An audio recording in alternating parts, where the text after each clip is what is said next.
এবারে দেখুন মশলার গা থেকে তেল ছেড়েছে আর এই টমেটোর গা থেকে কতটা জল বেরিয়ে গেছে। আলুগুলো অনেকটা সিদ্ধ হয়ে এসছে। টমেটোগুলোকে আমি এইভাবে পেস্ট করে দিচ্ছি।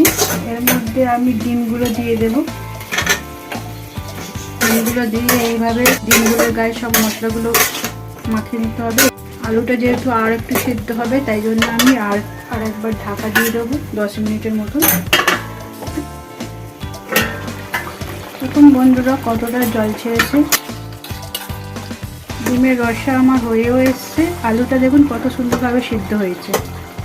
এইভাবে মাখা মাখা থাকবে, একটু গ্রেভি থাকবে। এবার আমি নামিয়ে নেবো। চলুন বন্ধু আমি সার্ভ করে নিই। আমার মাছের ডিমের রসা দেখুন সার্ভ করে নিয়েছি। কত সুন্দর কালার এসছে। আপনারা বন্ধুরা এইভাবে করবেন।